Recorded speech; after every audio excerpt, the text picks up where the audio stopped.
Welcome into the Todd Bowles Show. Casey Phillips here with head coach Todd Bowles. So I know it's always more fun to learn from wins than losses, but what were some of the things that you feel like the team was able to learn from that game and take forward moving from here? Just execution. You know, we prepared well. I thought we prepared well. We just got to execute. We can't have bust on defense, and then we got to execute third down better on offense. So overall, I think we had our chances to stay in and win this ball game, but New England, credit to them, made a bunch of plays that kept us out of it. I know that Tez Johnson did have a couple touchdowns, a big day for him in his first career game with multiple scores. So what did you see from particularly those two touchdown plays from him? Getting a lot better with the offensive system. People forget we're playing with two rookies starting at wide out, and Tez came in late. Extremely fast, extremely quick, very good route runner that way. Getting more comfortable with Baker as far as from a scramble standpoint, knowing where to be, and you know, it showed with one of the touchdowns. I know now he's had at least 40 receiving yards in 5 straight games, tied for the longest streak by a rookie in the NFL this season. So, you know, also among wide receivers with at least 30 targets, he has a 130 passer rating when targeted, which is 7th in the NFL for everybody, not just rookies, of all wide receivers. So what have you seen about the biggest ways he's been able to grow outside of just, as you said, kind of learning the system and knowing that there's the opportunities, but then the way he actually has handled those opportunities? He's handled them great. Just keeping him on the move and understanding when he has to go down because of his frame, when guys come around in the pile trying to knock him out. And just his speed is unbelievable. You won't know how fast he is really until you're out there up against him. He didn't have a great 40 time, but that 40 time is so much faster on the field. So he continues to play fast, he continues to impress, and he continues to make plays. And what does your head and heart do when he does a flip after a touchdown? What are our thoughts? I feel like I'm at my son's 7-on-7 game because that's the only time I see it. I like it. And then, man, Emeka, 115 yards and a touchdown for him as well. What stood out about his game? He's been playing like that all year. He plays fast, he plays tough, very sharp route runner, outstanding hands, great toughness. I thought he did a great job. And what does it mean about the fact that he's now doing this, now that teams have A, had games to look at, but B, that he's the guy they're focusing on now when you don't have Mike, when you don't have Chris? It's one thing to play at that level when those other guys are pulling coverage away. What does it say about the fact that he's still able to do this now as the number one guy? Tells you how much he prepares, how determined he is when he goes out there, and he finds a way to get open no matter what, and all the good ones do. I know that he's now tied Mike for the most receiving touchdowns by a Buccaneers player in their first 9 career games. Anytime you tie Mike at anything, not a bad idea. And it was his 3rd game of at least 100 yards, and he has more of those in the first 10 weeks of the season, 3rd most by a rookie since 2016. So looking at these numbers and the idea of where he could go from here, what can you feel like you can predict about the type of guy he can be if he's having this kind of success this early? Sky's the limit for him. I mean, he prepares, he practices, he studies. He's a workhorse. He catches punts. He does all the little things that the great receivers try and do. He doesn't try to be one-dimensional or outside or a slot or anything like that. He wants to cover the full gamut, and he works at it, and he loves to know how they're trying to defend him so he can try to defeat it. So he's always learning when he's out there, and that's a great thing. And then, I mean, to have you guys, the first team in the NFL this season, have multiple rookie wide receivers with a touchdown grab in the same game, and you lead all teams in receiving yards, receiving touchdowns by rookies this season, and you have the most receiving touchdowns by rookies going back to the start of 2023. What is the key to having that kind of success, both in what you guys are looking at in these guys that you're bringing in, and then the development that's happening once they're here to have sustained success by rookies over the course of now 3 different seasons? Really, their mindset when we're bringing them in here. Me and Jason take a good look at who they are and their character from that standpoint, their work ethic on the practice field and all those things. But B-Mac, our wide receiver coach, does a great job developing these guys and getting them ready. He deserves most of the credit from that standpoint. And when they go out there, it's a full, complete overhaul of everything they've learned over the past few weeks. And Mike and Chris are great guys to learn from, so he's got extra coaches in them as well. So when they go out there, they're very fully prepared to play the game. I know the opening drive on offense took just 3.5 minutes and just looked like it was beautiful drive, smoothly moving down the field, exactly what you guys would like. What went so well on that that drive and how to try to replicate that moving forward? Execution. We executed very well. We got some runs in there. We got some quick passes in there. Everybody was in rhythm. I thought we got in a good rhythm, and after that drive, I thought we struggled a little bit on third down converting. Yeah, that was going to be my next question of 4 punts on the next 5 drives after that opening score. So was it mainly the third down situation? Mostly the third down situations. We got to be able to execute on third down. I know, tell me about Baker's game and what stood out to him and the things that I know he was frustrated after the game, both with the offense and the team overall. What did you see from him and just the thoughts on the comments after the game? Most of our leaders should be. If you're not frustrated after the loss, you're probably in the wrong game. You're in the wrong game. He's a winner. He wants to win. You get frustrated over the little things that we got to execute, that we know we've executed in practice, that we did not execute in the game, that we can prepare better and we can play better. So their frustration is well devised, and he should be, as well as everybody on this team, including the coaches as well. So we got to get better from there going forward, and we will. I know it must be nice having Luke Gedeke back in the game. So what kind of a boost did you see that give? And then how much of full Luke Gedeke is he at this point? He did better than I thought he was going to do out there. He's a little ginger at first, but he went out there and he played a very good ball game. He played a very solid ball game, and he came out okay too, which was more important than anything else. But I have one at your right, starting right tackle out there. I haven't missed him the whole year. Very comforting to see. And then, of course, because this is just how this season has gone for us, we have to then lose another offensive lineman. We can't just get somebody back. We have to lose somebody else in the process. So what did it mean to lose Bredesen mid-game and the role he plays? It was a huge loss for us there because Bredesen obviously played center early in the season when all the guys were down. Then he went back to guard. He's very smart. He communicates very well. He's one of our big communicators up there, very tough, built low to the ground, very stout. So when you lose somebody like that, it kind of takes some out of you. All right, we're going to take a quick break here on the Todd Bowles Show. We'll be right back.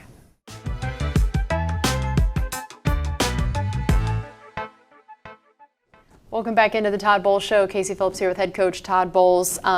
Tell me about the offensive line overall, especially in the run game. I know you guys were able to have 113 rushing yards, which is the third most allowed by the Patriots in a game this season. And the yards per carry you guys had was the most allowed by them in any game this season. So what did you see that both your backs and the O-line did to be able to have more success against them than most people? In game, I didn't think it was very good, but then I went back and looked at the tape. We did a good job connecting the blocks and made some hard runs, so I really thought it was a lot better than it was during the game. So, to go against a team like that with two interior tough guys and big guys on the end setting the edge, and those guys still gained some ground, I thought it was good. And then what did you think of your O-line in the pass game? Gave up some pressures. We got to protect a little better than that. Obviously, when you got two new guards, communication is going to be an issue, but as we get continuity going forward, it'll be better. I know that Sean Tucker was the first running back to have more than 50 yards rushing on the Patriots this year. What did you see that he was able to do successfully? Sean's tough. He's been a good runner since we've had him. He understands holes. He's very explosive and has a great burst going outside. He has a thick lower body where he bounces off of people, but he knows how to run and he knows how to get to the edge. I know Cade tied his career high in catches with 9, and he had 82 yards. He now also moved into the 6th most receiving yards among tight ends in franchise history. How cool has it been for you to just watch Cade do everything asked of him this year, whether that be a lot of blocking or a game like this where now he ends up being one of our most targeted guys? So what did you see from him in that game, and then just how much he's meant to this offense all year? Very steady. I thought he came up early for us. He was continuously good through every quarter that way. He made some great catches for us, got some first downs. His run after catch, he's hard to bring down by the first guy. He really falls forward 5 or 6 yards, so he got some key first downs for us that way, and he's been reliable every week. If Baker gets in trouble, he knows where to go. Then on the defensive side of things, you guys basically stopped the run completely except for 2 gigantic plays. So we'll get to those in a second, but first, what worked well outside of those big plays to be able to stop the run on basically every other possession? Everybody was gap sound. Everybody was fit where they were supposed to fit, and we were fine. And on the big runs, we did not fit where we were supposed to fit, and that's a huge problem. And then I know, can you take us through a little bit the 55-yard Henderson touchdown, and then the second play of the second half, and that 69-yard run as well, just kind of what you saw in each of those? The second play after the second half, we missed for the gap. We jumped out of our gap right from the start and left it wide open, and he has great speed, and once you give him a gap, he's going to take it and go. But that should never happen for us. That's never happened. It happened against Detroit. Then again, it turned around and happened yesterday. Then the last play, we were actually in goal line. We stopped the same play for no gain on the goal line, and then we don't fit where we're supposed to fit, and we let the run out. And then I know Tyke got that interception in the end zone. That was a really big play, especially at the time. What did he do so well there, and what did it mean for the team at that point? Came off his guy. Actually read the quarterback, came off his guy, made a heck of a play, gave us a chance. At that time, it was 21-16. Got the ball back for us, gave us a chance. He played a heck of a ball game. Since the start of last year, he is one of only 2 safeties with at least 100 tackles, 15 passes defense, and multiple interceptions and sacks.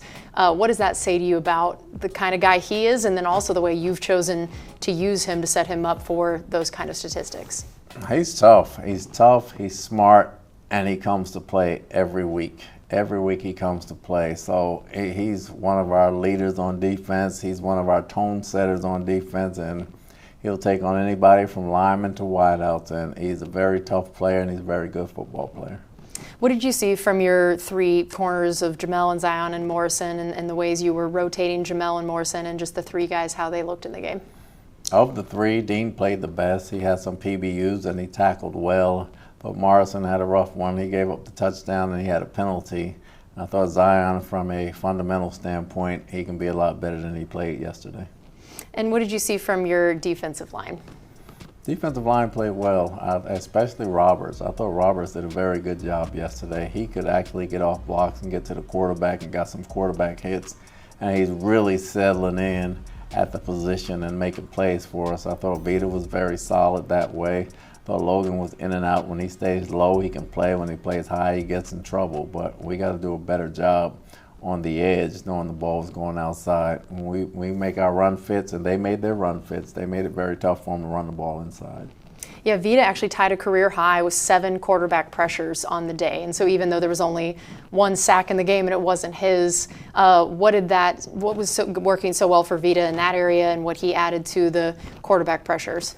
He was pushing the pocket from the inside. We knew the quarterback likes to run up the middle, so he didn't create any gaps for the quarterback to run through, so he's really getting pressure that way.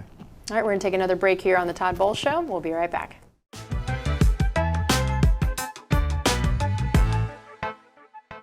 Welcome back into the Todd Bowles Show. Casey Phillips here with head coach Todd Bowles. We talked a little bit about Elijah Roberts earlier, but I definitely wanted to highlight him a little bit more. Got his 3rd pass defense to the season, which is tied for the most in the NFL among rookie defensive linemen. 2nd sack of the season, which is tied for the 2nd most by a rookie. And now 4 total sacks from rookies this season is also now the 2nd most in the NFL for you guys. So tell me about him specifically, of looking at some of these different things of both sacks and passes defensed, and what he's able to do at his specific position and too. Really been coming on for us. He has a knack for getting off blocks and understanding he can throw body weight and then go back the other way. He's one of the few guys we have down there that can do that.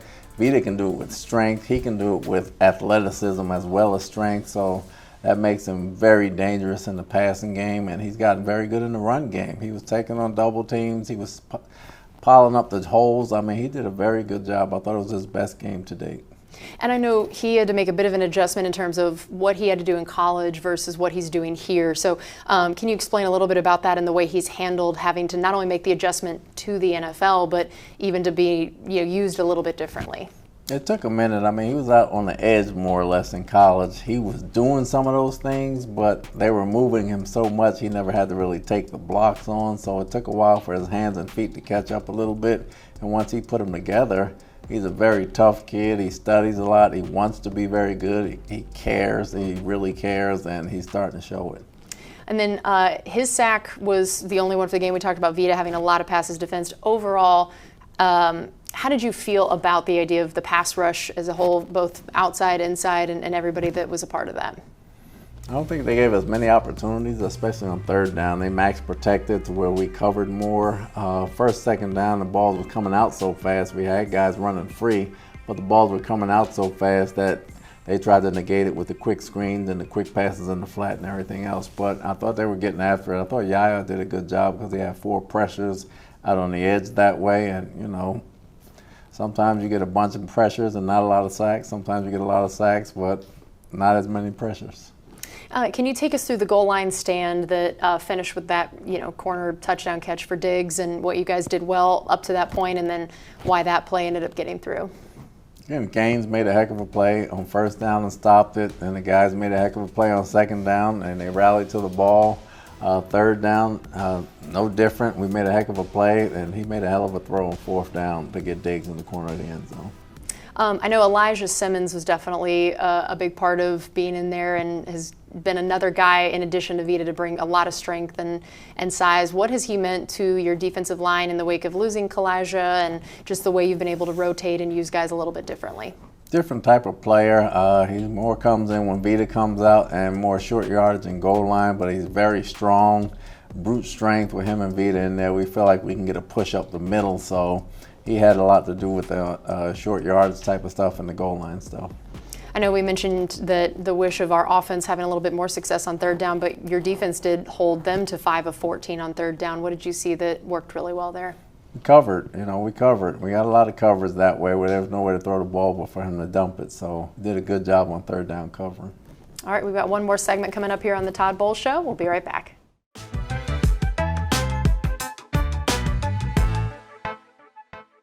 Welcome back into the Todd Bowles Show. Casey Phillips here with head coach Todd Bowles, looking ahead to this Bills game. So when you know a team like them are coming off, a tough loss to the Dolphins, does that make it where, in your mind, knowing they're probably going to be even more fired up and the idea of what their mentality will be coming in?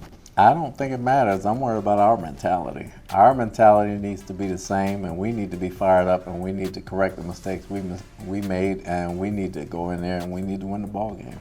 And that's all I worry about. And then what are some of the communication things that you guys are going to be hoping to work on, especially knowing it is a very loud place to play?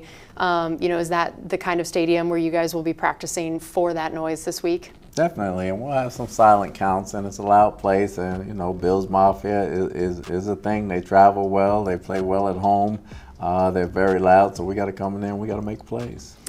Josh Allen, tell me the challenge of going against a guy like him and what the certain things are you guys have to prepare for, knowing the dual threat he is. He's a triple threat because he can run with it, he can throw it, and he can get 3rd and 1 on the tush push. So he's got the trifecta working for him, and he's a good size quarterback. He's about 6'5", and he's good 250 plus or 220 something plus, and he really can run with the football. But he has a very strong arm, very accurate that way. They have very quick receivers, and one of the best tight end cores we're going to see, and one of the best running backs we're going to see as well. Yeah, tell me about James Cook and what he does so well. He makes the first guy miss. Very quick, very fast, very tough. You look up and we're not in our gaps, and he's going down the field. We're not going to catch this guy. He's a very good football player. Admire him a lot. Reminds me a lot of Bucky. Very good straight line speed. He's more like a Jahmyr Gibbs type of guy, and he's very explosive. Yeah, you mentioned some of the other weapons they have. Dalton Kincaid is their leading receiver. He was hurt in this last game. So how much would that matter of his involvement or not? How much that could change things for them in their offense? Oh, it'd be huge for him. He's a big weapon for him. He's a tight end trapped in a tight end trapped in the receiver's body. And he can do both. He can go outside, he can go inside. He plays against corners, safeties, and linebackers, and he can block well. And how about their defensive front? I know they got Joey Bosa, Ed Oliver going on IR, definitely made a difference for them. So, what are the things you notice about their front and who they have available? They win first down, and then they get you behind the sticks, and they come after you. Bosa's a great pass rusher, obviously. They have some very quick ones up there, but they have a very good secondary as well. So we got to make sure we do a great job on first down. Yeah, and what does stand out about their secondary to you? Speed. Speed. They got a lot of speed back there, so they can run with the deep balls, and they communicate very well because they play nickel the entire time. So they've seen a bunch of different looks, and they understand each other very well.